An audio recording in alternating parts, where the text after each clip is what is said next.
is Ruel's Running Podcast, a podcast about running, health, family, play, and an NSNG lifestyle. And now, here's your host, Ruel.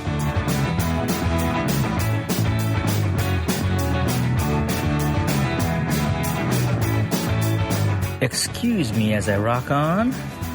That's Went Away by Dorothy Lane. Dorothy Lane out of Martinez, California. That's out of the Cut and Dry album. Check them out at DorothyLaneMusic.com. Yeah.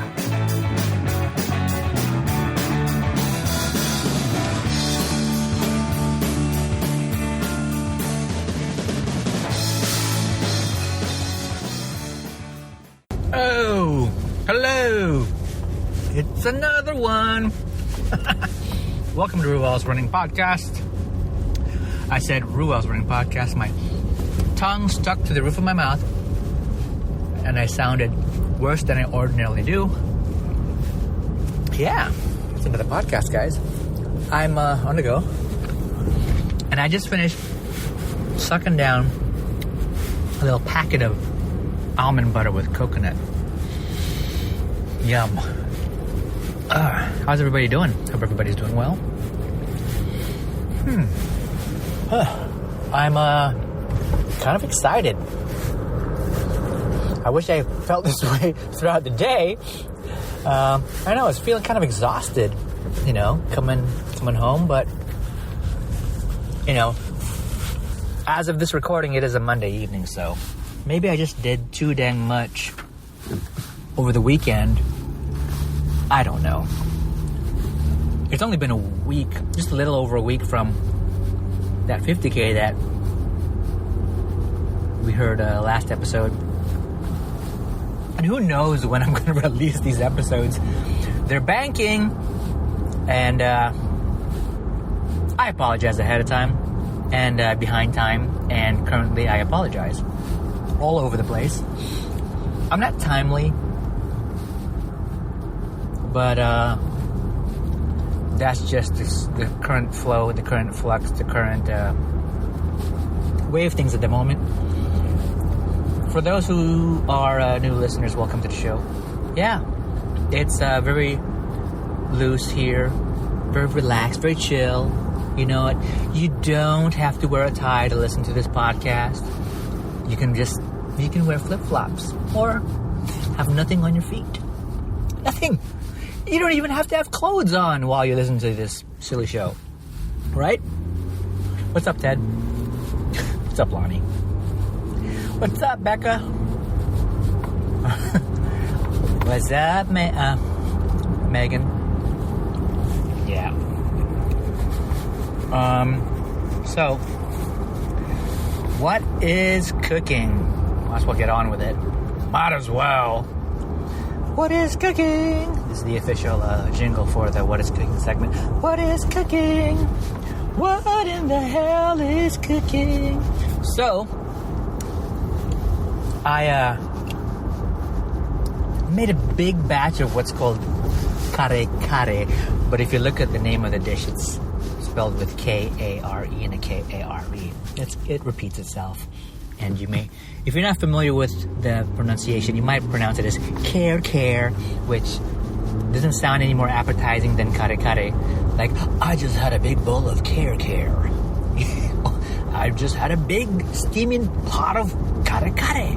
If you're Filipino, you know what the heck that means. But it's basically oxtail. Well, I'm used to having it with oxtail. It's an oxtail stew. And it has peanuts in it, or peanut butter. And I think I might have talked about it before on the podcast, but it's so good. So good. Got a big pot, instant pot, that is, of the stuff. It's got oxtail. It's got eggplant. It's got long beans. It's got, what else? Peanut butter. We use the Justin's peanut butter because it doesn't have any sugar in it. It's got greens. What kind of greens do we have? We have some sort of kind of like a Chinese cabbage or something. So good. Yep. That's what's cooking. Yeah, also this past weekend, been doing a ton of baking. It's ramped up again, Had a break, had a kind of a good break after the holidays from the holiday baking and all that stuff. And here we are. It's St. Patrick's Day's coming, and it may have passed already by the time this episode airs. Spring is coming and want to kind of get a whole Easter vibe going. And, doing some cool stuff in the bake shop. It does keep us busy, my wife and I. But yeah. Let's see, what else? Family's good. Family's good. Kids are good. And I've been thinking lately that I gotta teach the kids some basic boxing skills. Want to be able to, get them better on their feet. Moving the angles, moving side to side, back and forth. Changing levels. In case they get attacked, they know how to evade and strike. Why? I don't know. Just how cool would that be? Especially, you get to an age where you're getting older, you're getting bigger, and you're kind of awkward, and not sure what to do with yourself.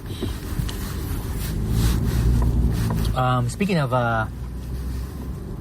self-defense, if anybody here listens to the other podcast that I am on as a co-host with Lonnie Beecham, it's the Service Guys podcast. The last episode that's out currently is the Free Debbie episode from Free Debbie from Domestic Violence. Excuse me, burp. And if you haven't heard it, check out Service Guys podcast. Listen to that episode, and there's an opportunity to basically contribute to the cause. And the cause is, yes, there's a woman named Debbie who's dealing with domestic violence, and the movement, which is organized by Scott Mulvaney over at Live the Fuel. We're all part of this one big NSNG community, and it's the movement to help, give her the means so that she could leave that sort of situation. And check out the episode. I had nothing good to say on the episode. I was just angry, and I was quiet on mute a lot of times, and Lonnie knew, that's my mode. Whenever we have someone other than the two of us on the podcast, I just kind of hit the mute button and wait for my turn. And I had nothing other to contribute that, should anything get physical, that please strike the guy in the nuts multiple times until the situation is diffused. I'm so bad, I have nothing to contribute other than kick someone in the balls, until they're out. Right? I don't know. That's just me. Lonnie was really good at it. He was, talked about how, no partner, husband, whatever, should be that angry to be be so abusive to someone who they're supposed to love and stuff. And it meant a lot. I mean, I was just re-listening to it today, and I was like, wow,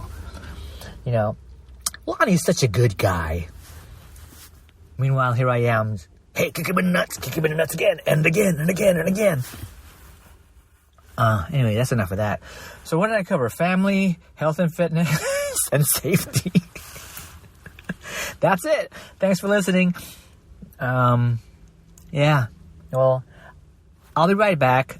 I gotta go pick up some ingredients at the store once again. Do. Do you need a website?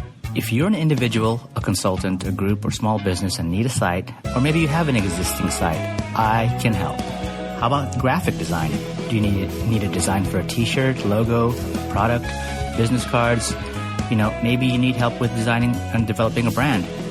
I'm not an expert, but I do have the tools and the techniques to get the job done. How about a podcast? Yep, like this thing. This thing's a silly little show.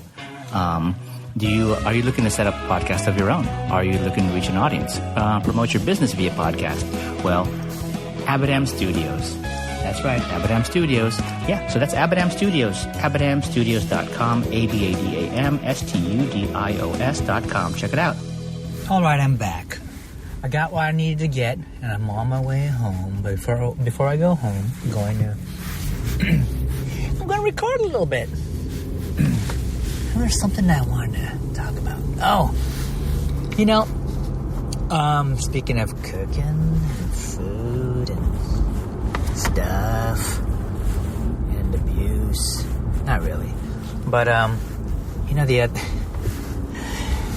the other day I had to clear the range, the stove top, and ordinarily have a cast iron pans and stuff just sitting on top of there, ready to be used, to cook things up like steaks and bacon and eggs and stuff. So I stuck them in the oven just to sort of get them out of the way. And then at some point,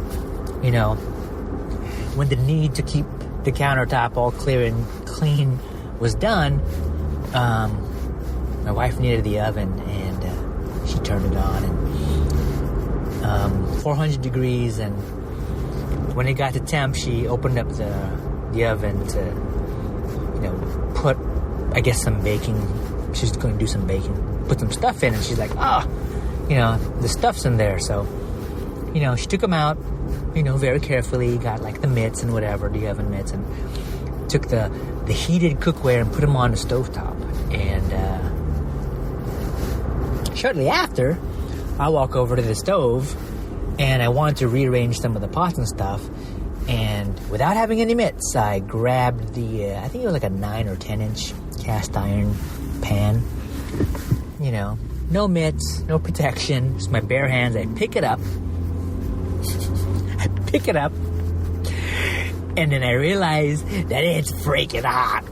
And I had the mind to not just open my hands and let the thing fall and crack, the stovetop, because the stove is one of those kind of fancy glass kind of surfaces that heat up.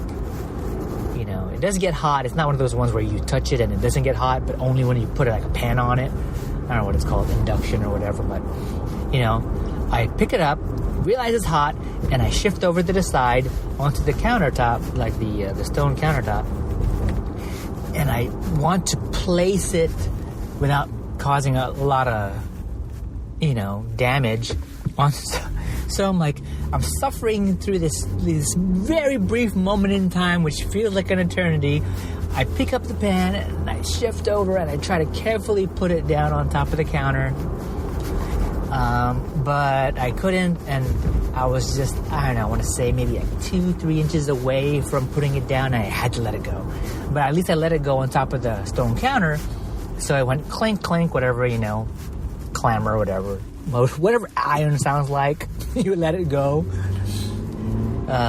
And there's this adrenaline that kind of goes through my body, and feeling also complete stupidity, right? Like, ooh, I'm that guy. I had a super hot pan with my bare hands. With all of that adrenaline rush and that complete feeling of dumbness, I fish out a couple of ice packs from the freezer, and just kind of like hold on to the ice pack to just sort of calm my hand down, and it's sort of that sense of like, I wonder how bad it is, and it's probably gonna hurt really bad once I stop putting it on ice. It's sort of that feeling that I got, like complete disbelief. Like one time, I lost my wallet. That's when I used to keep my wallet in my back pocket of my jeans. And, I lost my wallet. And I was like kind of pacing around, feeling my empty back pocket, over and over and over again, as if somehow it was just going to turn up back on my butt cheek, right? It's kind of like just can't believe, disbelief, right? Same thing with the burning of my hand. This disbelief of like, I can't believe that happened. Can't believe that happened. Poor me. Ice my hand. And, and then since I quit alcohol in January, what else was I supposed to do but, respect that decision to quit drinking in January. So I poured myself a glass of bourbon. Because that's how I quit drinking in January. Every now and again, I'll still have a little bit of a drink. So dumb. Went to bed, my hand, without the ice pack, my hand, I'm sort of like dealing like, well, whatever. I'm going to have to deal with the pain eventually. So I stopped the ice pack and just, went to bed. Figured that, I'd whatever ends up, whatever level of burn I had to deal with, I'll deal with. Surprisingly, not a whole lot of damage. Like I want to say the I don't know if it's the butt of my hand, that really chubby section of your hand inside of your palm that's below the pinky, between your pinky and your wrist. So that area, I had like a line of injury because of the hot handle, and I swore that majority of my fingers on the inside were going to blister, but nothing. There's a little bit of a sign of something on that little butt of my hand. Oh, my butt of my hand. But then nothing. Then it was sort of like a blister hot spot that never became a blister. Does that even make sense? It was an area of concern, but it wasn't severe enough to warrant like developing like liquid and bubbling up and blistering and popping and any of that. And I was like, wow, oh my God, thank goodness. But yeah, my wife freaked out because I had to drop that pan 2 or 3 inches off of the counter. I was trying to lay it down as calm as possible, but something had to give, and my hands were like, that's enough. Just let the damn thing go. So public safety announcement: don't do that.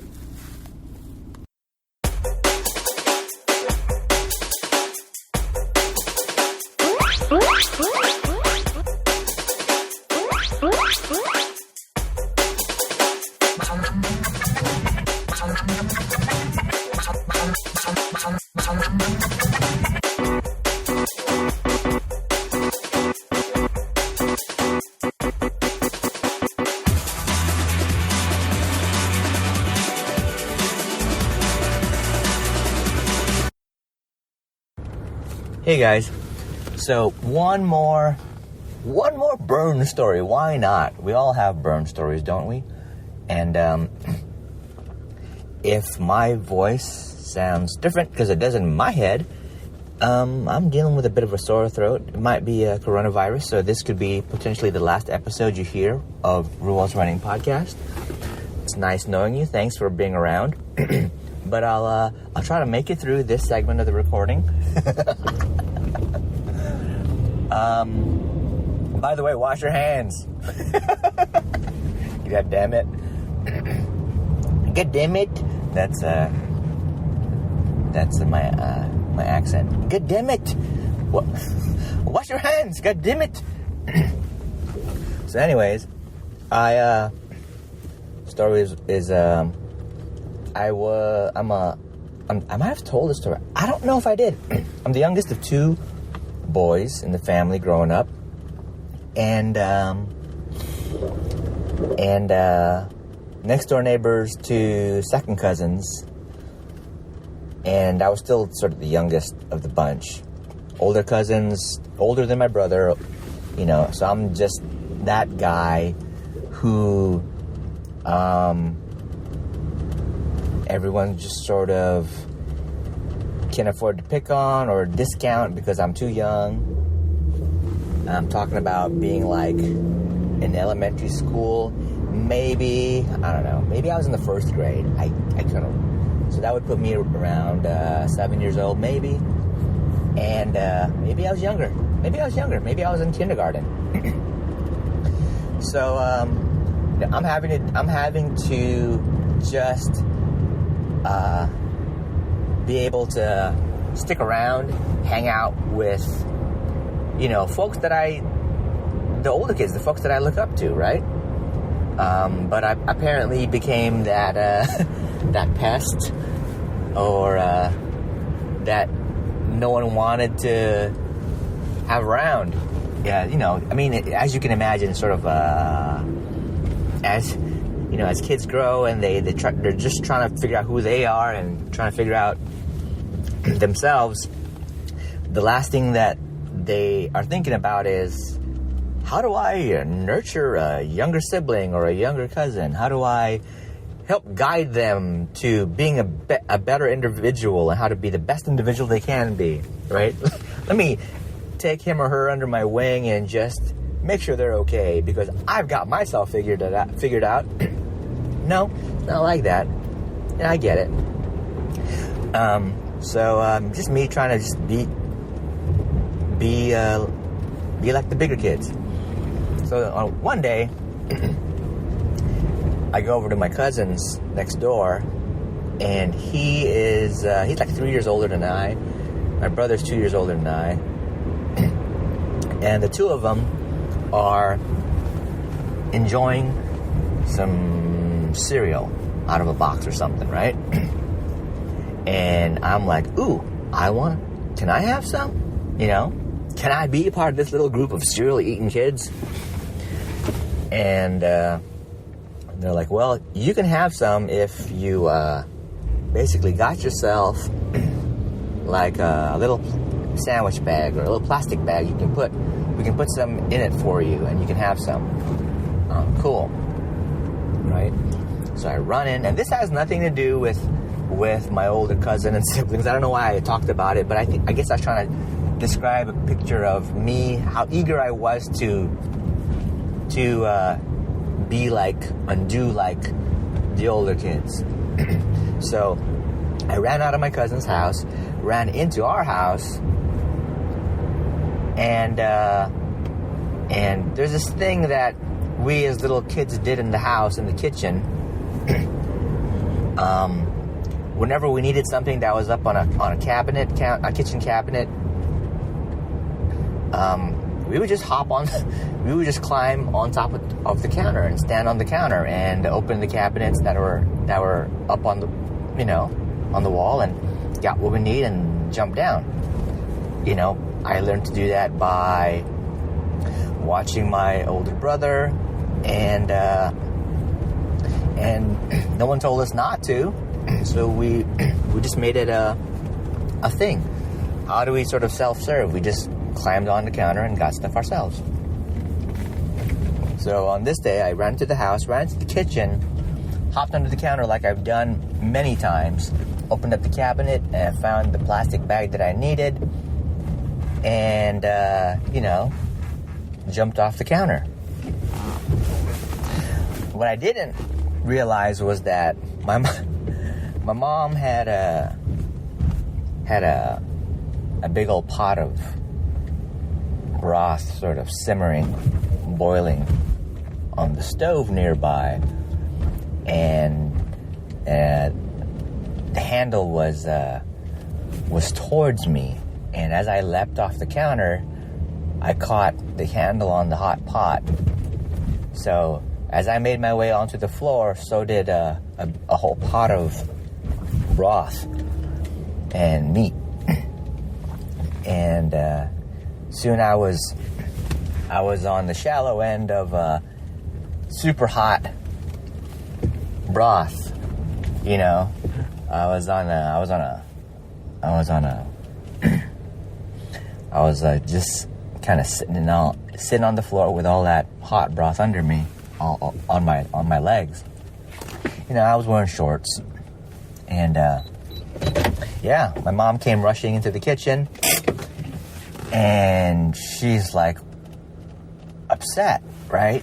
I can imagine as a parent would be. It's like, this is horrible, right? My kid's on the ground. He's on top of hot liquid, and I'm, there I was just, because I could jump off the counter and fall on the floor and I'm fine, but I was suffering, and I was suffering because I was feeling the heat all over my legs. So my mom took me into her bedroom, got me sort of cleaned out, or maybe she took me to the bathroom to sort of rinse off my legs. And I was complaining, like crying and stuff. So I must have been pretty young. I might have been in kindergarten. And, she washed me off, and I was complaining and crying, and then she dragged me off and brought me to her bed, onto her bed, so that she could apply some sort of cream or something on my legs. Sounds all caring, right, and loving. But she was upset. So as I lay in that bed with my legs feeling burned and stuff, she was spanking my legs. I was like, why did you do that? Why did you do that? And oh my God, I'm crying because of the burns. And now I'm like, crying because my mom was mad at me. And, I can't doubt that's my other burn story. So another public service announcement, right? When you're boiling a big old pot of food or whatever on the end that's closest to the edge of the counter of a stove, make sure you don't have the handles popping out, and also teach your kids to ask for help if they can't reach for stuff, and don't have them climb on top of the counter, especially if you can't guarantee that you're not going to have the mind to keep the handles away from the edge. Yeah, awesome. I survived it. I can't remember ever having to suffer through that. Maybe it was just too hard and I block it out. But part of me growing up after that experience thought about how stupid it was for me to want to be able to tag along and be, enjoy what everybody else is doing. And, over time, I just sort of learned to not give a care, so about what everyone else was doing. So I think I'm better for it. That's all I got. Thanks for listening. Thanks for listening to Ruel's Running Podcast with Ruel. If you like what you just heard, share it with your friends and your enemies. Also, be sure to check out the site over at ruelsrunning.com. This has been another Coffee with Heavy Cream production. Join us next time for another silly show of Ruel's Running Podcast.